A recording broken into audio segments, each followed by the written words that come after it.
Vamos considerar o texto bíblico em Efésios.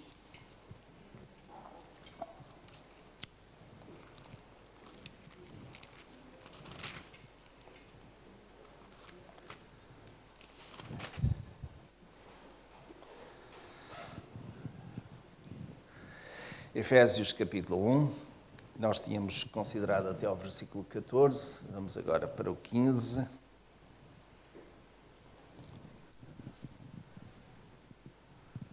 Do 15 até ao 23.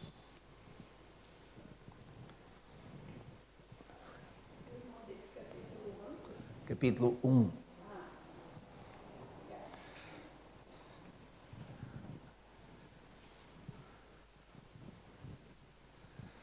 Efésios capítulo 1, versículo 15 a 23. Todos encontraram? Eu gostaria que os irmãos, vamos ler, e olhassem para este texto como sendo, ou tendo aqui um conjunto de características de uma igreja viva, uma igreja dinâmica. Versículo 15. Por isso também eu, computadores, ora, está bem. Pois não trouxe, não. Está aí já um bocadinho à frente, do lado esquerdo, em frente aí há... Eu costumo trazer, mas já estava atrasado. Então, versículo 15. Por isso também eu, tendo ouvido falar da fé que entre vós há no Senhor Jesus e do vosso amor para com todos os santos, não cesso de dar graças por vós, lembrando-me de vós nas minhas orações, para que o Deus de nosso Senhor Jesus Cristo, o Pai da Glória, vos dê o espírito de sabedoria e de revelação no pleno conhecimento dele, sendo iluminados os olhos do vosso coração, para que saibais qual seja a esperança da sua vocação e quais as riquezas da glória da sua herança nos santos, e qual a suprema grandeza do seu poder para conosco, os que cremos, segundo a operação da força do seu poder, que operou em Cristo, ressuscitando dentre os mortos e fazendo-o sentar-se à sua direita nos céus, muito acima de todo o principado e autoridade e poder e domínio e de todo o nome que se nomeia não só neste século, mas também no vindouro, e sujeitou todas as coisas debaixo de seus pés, e para ser cabeça sobre todas as coisas o deu à Igreja, que é o seu corpo, o complemento daquele que cumpre tudo em todas as coisas. Aparece uma vez aqui a palavra Igreja, certo? No final do versículo 22, o deu à Igreja. Em relação à Igreja, o que é que o Senhor Jesus disse a Pedro? Não é? Tu és Pedro, sobre esta pedra edificarei a minha Igreja e as portas não prevalecerão contra ela. A Igreja é de quem? Mas nós não dizemos, eu hoje vou à minha Igreja. Então a Igreja é nossa. É nossa ou é de Jesus? É de Jesus. À qual nós pertencemos. E pertencemos, digamos, aqui há uma palavrinha aí mesmo no verso 23 que diz... Sim, não o verso 23. É o seu corpo. Então nós somos corpo. Nós pertencemos a este corpo. E este corpo, que tem uma cabeça, que é Cristo Jesus, é a Igreja. Bom, e esta Igreja, naturalmente, tem que ser uma Igreja viva, uma Igreja dinâmica e não morta como a nossa. É isso? Alguém reage? A nossa Igreja é uma Igreja morta? Não?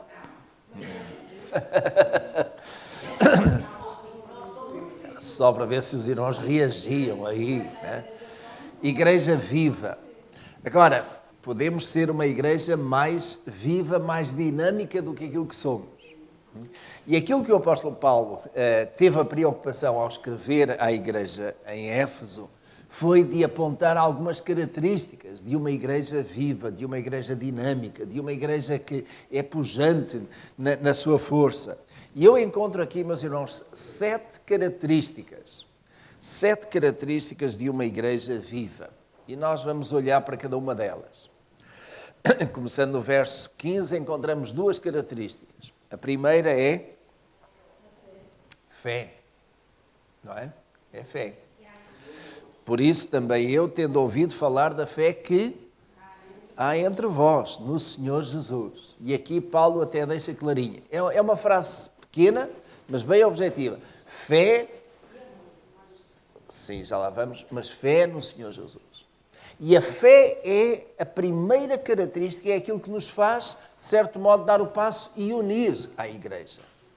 Nós estamos aqui não porque temos fé num partido político, não porque temos fé em Matosinhos, não porque temos fé em algum santo. Nós temos fé em quem? No Senhor Jesus. Porque Ele, na verdade, é que edifica a sua igreja. Se nós somos parte da igreja, então nós temos que ter fé naquele que é o Senhor da igreja, naquele que realmente constituiu a igreja, naquele que edifica a igreja. A nossa fé está numa pessoa. É o Senhor Jesus.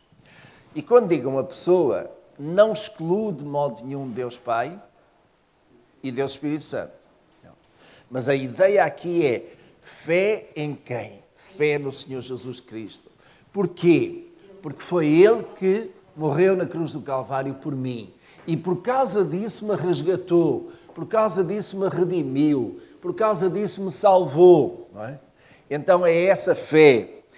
Fé no Senhor Jesus. Os irmãos lembram-se com certeza, Paulo diz isso mais adiante, no capítulo 2, no versículo 8, ele diz: pela graça sois salvos por meio da fé. E isto não vem de vós, é dom de Deus. Então, eu sou salvo, em primeiro lugar, pela graça de Deus. É a graça de Deus que me salva. E isso significa que realmente, se não for a graça de Deus, ou se não fosse pela graça, tinha que ter um preço, eu tinha que pagar alguma coisa. Quanto é que nós, pobres ou remediados, estaríamos prontos a pagar pela nossa salvação? Bom, alguns pagam muito. Pagam em promessas, pagam em idas a peregrinações e não sei o que mais. Pagam bastante. Quanto é que nós estaríamos prontos a pagar? Realmente, quando nós olhamos desse modo, reparem, é muito mais fácil para os portugueses, ou até para os brasileiros que vão atrás da Senhora da Aparecida, vão atrás de vários outros ídolos que também tem lá no Brasil e que os portugueses, alguns até levaram para lá, não é? Quanto é que cada um está pronto a pagar e já tem pago por causa das promessas com o objetivo de adquirir a sua salvação? Muito. E a verdade, de certo modo, é esta. Quando se diz às pessoas que pela graça sois salvas, mediante a fé, que não têm nada a pagar para obter a salvação, alguns acham que isso é demasiado de graça. Que isso seria bom demais. Não tem valor. As pessoas estão prontas a pagar alguma coisa. Mas a salvação não. A salvação tem um preço tão elevado que nenhum de nós conseguia pagar. Porque, meus irmãos, na verdade, aquilo que está associado com esta questão de salvação é tão simplesmente isto. A alma que pecares morrerá. O salário do pecado é a morte. Então, de facto, aquilo que nós merecemos é a morte. Morte espiritual dos nossos pecados. Por causa dessa morte nós estamos separados de Deus e não há nada que nós pudéssemos fazer ou nenhum dinheiro que nós pudéssemos ter, senão só os ricos é que iam para o céu. E lembram-se daquilo que o Senhor Jesus a dado passo disse? É mais fácil o camelo entrar pelo fundo da agulha do que o rico entrar no reino dos céus. Porquê? Ele tem dinheiro, mas ele não está pronto a dar o dinheiro todo pela sua salvação. Dá uma parte, não é? Mas quer ficar com. E o amor ao dinheiro, também diz a Escritura, é a raiz de todos os males. Meus irmãos, Deus já eliminou isso. E diz, a salvação é de graça. Ele salva-nos de graça, gratuitamente. Gratuitamente para nós, mas para Deus custou um preço muito elevado, não é? Que foi a morte, o sacrifício do seu Filho Jesus. E a minha fé é a resposta a essa graça de Deus. Então eu exerço fé, digamos, na existência de Deus, mas também fé no Cristo que veio, que era Filho de Deus, que veio e morreu na cruz do Calvário por mim.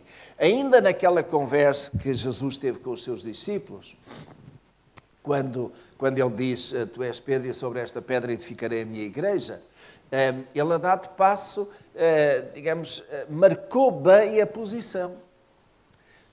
Tendo-se voltado para os discípulos, perguntou, quem dizem os homens que eu sou?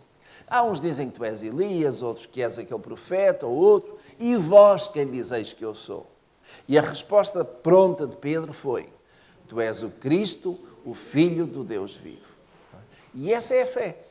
Porque depois Jesus diz, e tu és Pedro, e sobre esta pedra, sobre esta afirmação de fé, eu edificarei a minha igreja. Então nós estamos aqui, porque um dia fizemos esta afirmação de fé. E esta é a nossa fé para o resto da vida. É a fé que nos mantém. E esta é uma fé, digamos, firme, constante. Uma fé atuante. Uma fé que é, digamos, revolucionária em muitos aspectos, que muda a nossa vida. Não é?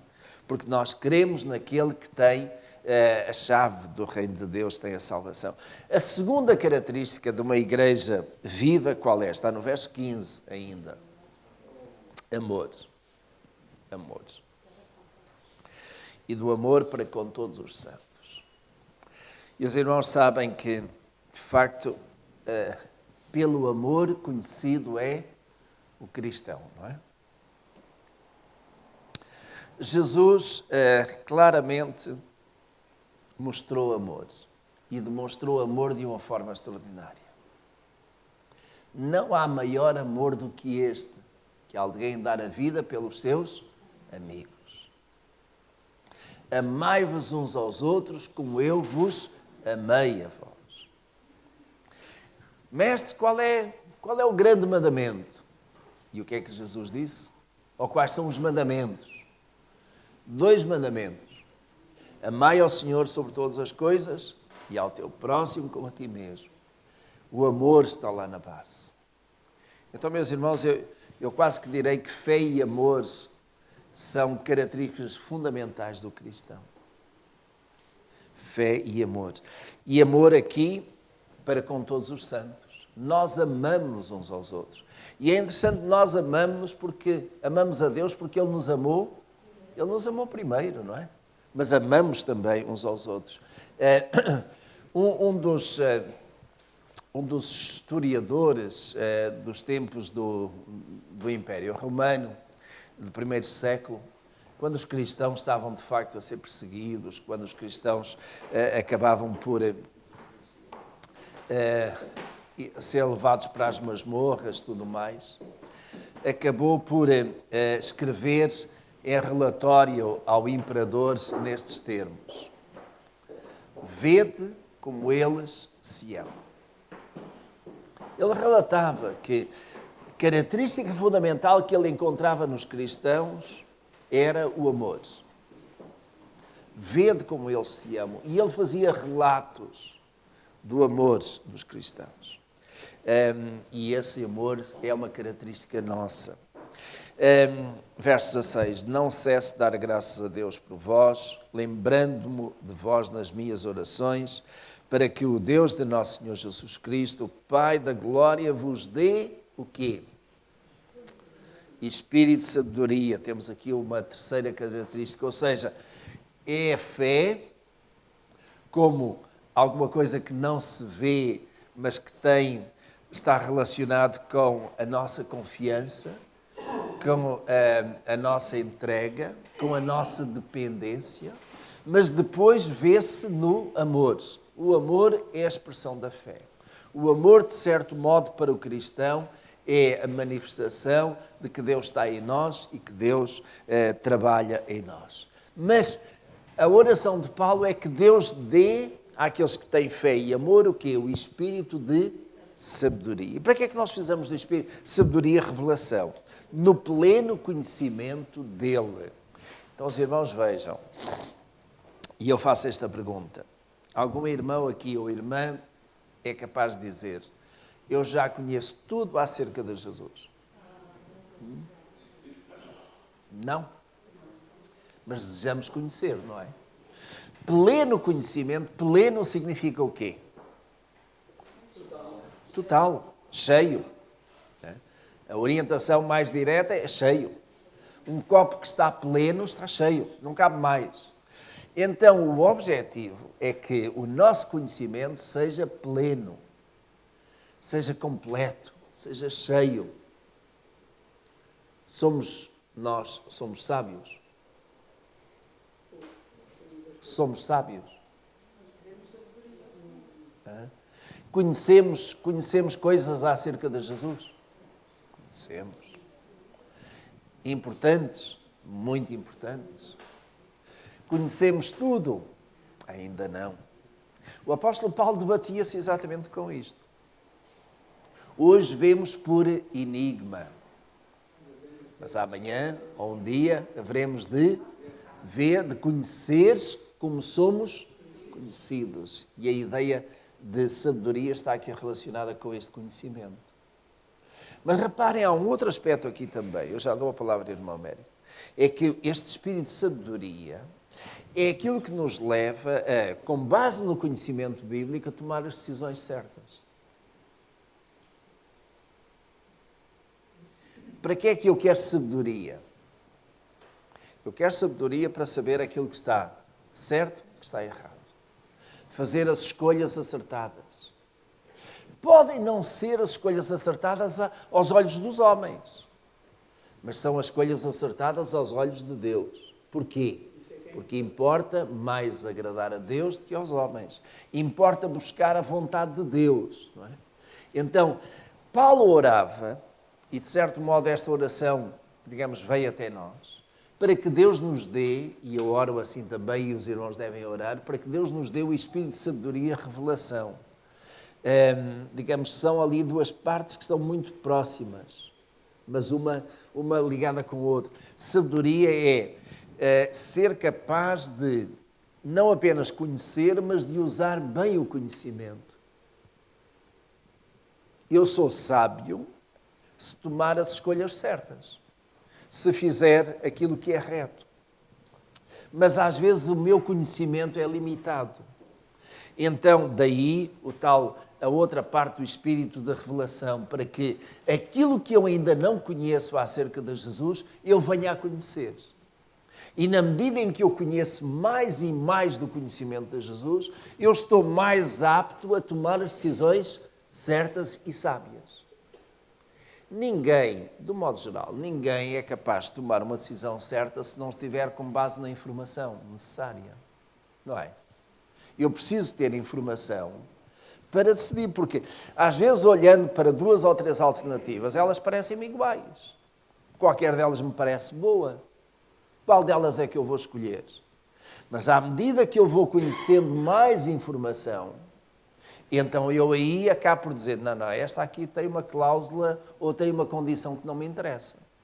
Esta aqui, se eu assinar ou se eu for por aqui, eu vou-me comprometer para o resto da vida e eu não quero isso. Então esta não é a escolha acertada para mim. Os irmãos estão a ver, no dia-a-dia nós fazemos isso. Não é?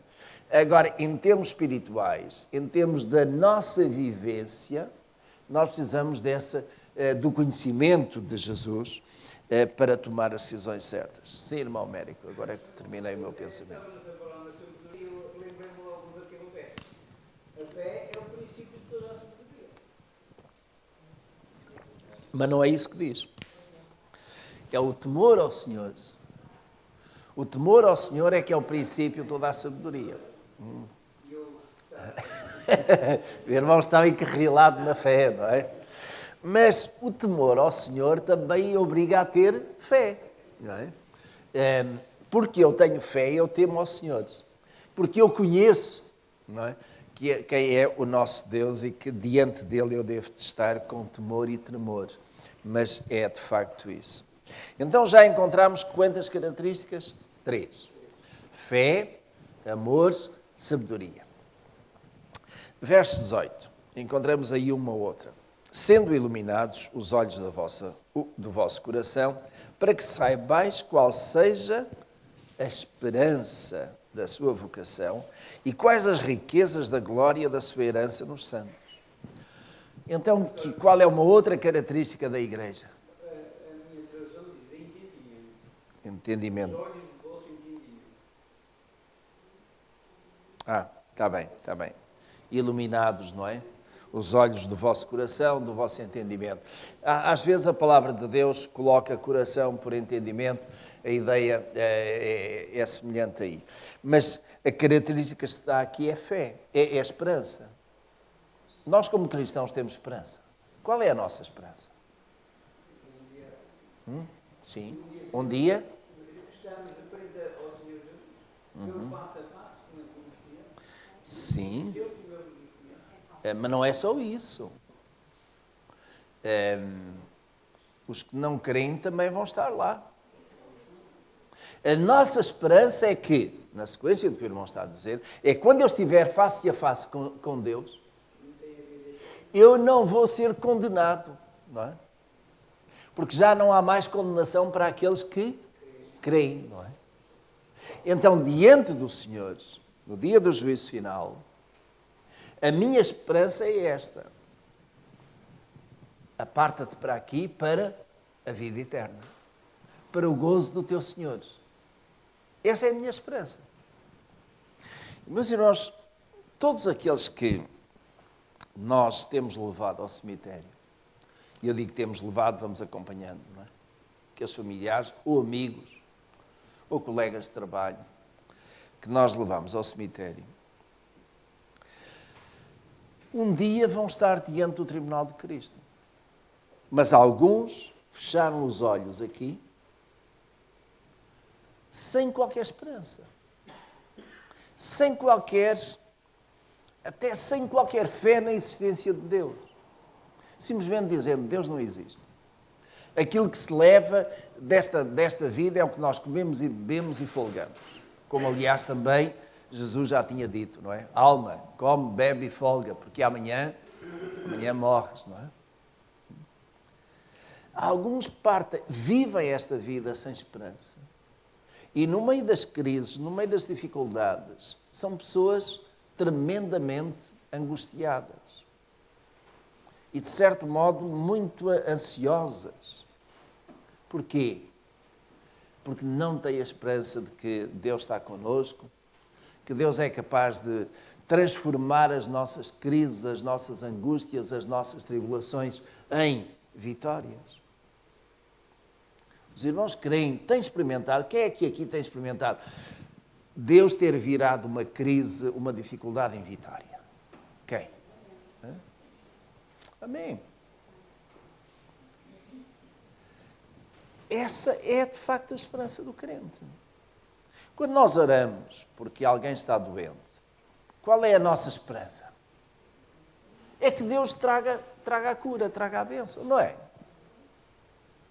Nós não temos medo de pensar que Deus cura. Senão nós não orávamos pelos doentes, não é? É tão simples quanto isso. Deus cura hoje. Eu creio nisso. Assim como Deus também é capaz de curar a minha parte emocional, as minhas dores, as minhas lutas. Deus é capaz de lidar com isso. Porque é o poder de Deus, não é? E eu tenho esperança de que Deus seja capaz de fazer alguma coisa ainda muito maior. Primeiro quando o meu corpo descer à cova, eu tenho a esperança de que o meu corpo não vai ficar ali. Ele vai ser reduzido a pó. Porque a Escritura também diz, do pó fomos feitos e ao pó voltaremos. Mas não ficará ali um grão de pó que pertence ao meu corpo quando chegar o dia da ressurreição, que Cristo não seja capaz de levantar-se. Aleluia por isso, não é? Ele ressuscitou e nós iremos ressuscitar também. E essa é apenas a primeira parte da minha esperança. Eu tenho esperança na ressurreição dos mortos. Mas eu tenho esperança também de que, quando eu estiver diante do tribunal de Cristo, eu seja separado para a vida eterna. E por causa de quê? Por causa do que está anteriormente. Onde é que está a minha base? Está no conhecimento, na revelação de que Jesus é capaz de fazer isso. Quanto mais eu conheço de Deus e de Jesus, mais eu creio e maior é a minha esperança. Não é? Esperança tem a ver com confiança. Não é? Então, a minha esperança está exatamente naquilo que Deus prometeu e que vai cumprir. Por causa de quê? Por causa de promessas que Ele tinha feito e que cumpriu. E Deus é o mesmo ontem, hoje e eternamente. Então, Ele vai cumprir as suas promessas. A minha esperança está aí. Eu pertenço à Igreja como corpo e comungo com vós esta mesma esperança. Esperança da ressurreição, esperança da vida eterna, esperança de que eu vou estar com o Senhor para toda a eternidade. Amém. Amém por isso, não é? Então temos essa esperança. Verso 18. Sendo iluminados os olhos do vosso coração para que saibais qual seja a esperança da sua vocação e quais as riquezas da glória da sua herança. Os irmãos estão a ver a esperança relacionada aqui com a herança? O herdeiro espera um dia, já lhe dou a palavra, o herdeiro espera um dia o quê? Herdar, não é? Mas reparem, para ele herdar, tem que haver o quê? Tem que haver herança, é verdade, mas tem que haver morte também. Tem que haver morte. Então, eu vou herdar aquilo que o Senhor tem para mim, quando? Depois de morrer. Exceto numa situação. Eu estou vivo, e alguns estarão, não digo nós aqui, mas quando o Senhor Jesus vier, aqueles que estão vivos não serão mortos. Diz o apóstolo Paulo, eles serão transformados no abrir e fechar de olhos. E irão então receber a herança. A herança que nos está prometida e que nós considerámos a semana passada. Os irmãos lembram-se, não é? Irmão Júlio. Sim, pastor, se me permite, fala-se muito, e tenho ouvido através dos anos, já estou crente, que entre fé, esperança e certeza, há muita distância entre as três coisas. Fé, temos esperança. Aqui a certeza não a temos. Se tiver fé e esperança, tem que ter certeza. Porque a fé traz-nos certeza, não é?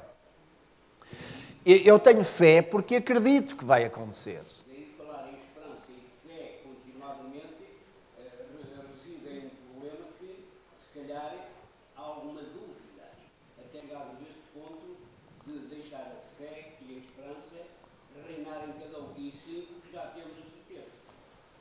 Mas o irmão não pode ter a certeza se não tiver fé. Nós não podemos ter certeza se não tivermos fé, a menos que eu tenha a certeza de que tenho um livro nas minhas mãos. Isto é uma certeza que eu posso dizer? É. Mas é preciso ter fé para isto? Porquê? Está aqui. A fé é, como diz a carta aos Hebreus, a fé é o firme fundamento das coisas que se esperam e a prova das que não se veem. Então, eu só posso dizer, eu tenho fé em alguma coisa que eu não vejo. Bom, mas como é que eu posso ter a certeza? Eu tenho a certeza pela fé. Porque dizer, eu tenho a certeza que hoje está um dia de sol. Podemos dizer isto? Eu tenho a certeza que hoje está um dia de sol. Alguém tem dúvidas disto? Quando vieram para aqui, já viram, não é? Portanto, a fé não tem a ver com aquilo que se vê. Aquilo que eu vejo não preciso ter fé. A fé tem a ver com aquilo que eu não vejo, mas que acredito naquilo que alguém disse que vai acontecer. A fé do cristão está baseada não naquilo que ele vê, mas naquilo que ele não vê, mas que sabe que vai acontecer por cumprimento da promessa de Deus. E a minha esperança está aí. Fé e esperança estão associados, porque isso sim, eu tenho fé, por exemplo, naquilo que eu já mencionei, eu tenho fé na ressurreição dos mortos, porque a palavra de Deus diz assim, e eu tenho esperança que quando chegar à altura que isso vai acontecer. Portanto, fé e esperança estão aqui muito, muito juntos. Eu, para ter esperança, eu preciso de acreditar que alguma coisa vai acontecer. Mas a minha fé, e este é um ponto importante, a minha fé é mais fortalecida, é mais firmada na medida em que eu conheço a palavra de Deus. Jesus ressuscitou Lázaro. O irmão Júlio acredita nisso?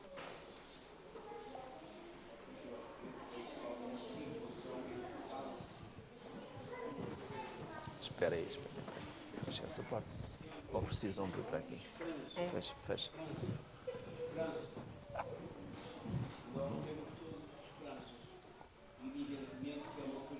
Não, mas eu perguntei-lhe, o irmão acredita que Jesus ressuscitou Lázaro? Pronto. O irmão acredita que Jesus foi ressuscitado de entre os mortos? Irmão, acredita que Jesus ressuscitou de entre os mortos? Acredita naquilo que Jesus disse, que haverá a ressurreição final? Então, acredita pela fé. O irmão não estava lá, não viu. Nós precisamos ter fé. Mas é com base nessa fé que nós naturalmente temos esperança também de um dia alcançarmos. Não é? Eu preciso de terminar aqui então. São 11h08. O sermos chamados filhos de Deus não faz parte da herança? Faz parte da herança? Faz. Que de certo modo é uma garantia que nós já temos, não é? Como penhor até dessa herança, como garantia. Agora, eu sou filho de Deus e a minha esperança é que isso se materialize, não é? Em termos espirituais, lá no reino de Deus, não é? Vamos ver aí, verso 19. Outra característica. Sim, Glorinha. Diz. É para terminar? Então dá-me só aqui um minuto mesmo. 1 minuto de 60 segundos. Está bem? Nós temos aqui mais 3 características. Primeira, poder. No verso 19. E qual a suprema grandeza do seu poder? Então, uma igreja de Jesus Cristo, uma igreja viva, dinâmica, acredita no poder de Deus. E é uma igreja que experimenta esse poder. O mesmo poder que levou Deus a ressuscitar Jesus dentre os mortos. O mesmo poder que Jesus teve para ressuscitar Lázaro por fora. E isso até é mencionado a seguir. Depois, uma outra característica, a sexta. Quem é a cabeça da igreja? No verso 22. É Jesus. Uma igreja viva, uma igreja dinâmica, tem Jesus por cabeça. E isso significa que Ele comanda. Isso significa que a liderança da igreja não é aquela que manda na igreja, em termos absolutos. Quem manda na igreja, quem dirige a igreja, ou deve dirigir, é Jesus. Porque a igreja é dele. Nós somos apenas membros desse corpo. E a última característica é a igreja funcionar, como está no verso 23, como corpo. A igreja é corpo. Nós somos membros uns dos outros. Significa que cada um de nós é importante. O apóstolo Paulo, na carta aos Coríntios, no capítulo 12, ele menciona muito bem esta questão do corpo. Somos membros. E um membro não é mais importante que outro. Os irmãos experimentem. Nós temos 5 dedos. Para que é que precisamos de 5? 4 basta. Os irmãos cortem um dedo. Cortem o dedo mindinho. Até o mais pequenino não serve de nada. E vejam as dores que isso dá no corpo e vejam como depois faz falta esse membro. A ideia é esta. Qualquer membro faz falta quando está no seu lugar a cumprir a sua função. E eu vou terminar por aqui. Próximo domingo entramos no capítulo 2. Eu depois vou falar com o irmão Fernando para ver se ele pode dar as 2 próximas lições, porque eu tinha aí um outro plano de apoiar alguns novos que têm chegado à igreja e precisava de ter algum tempo.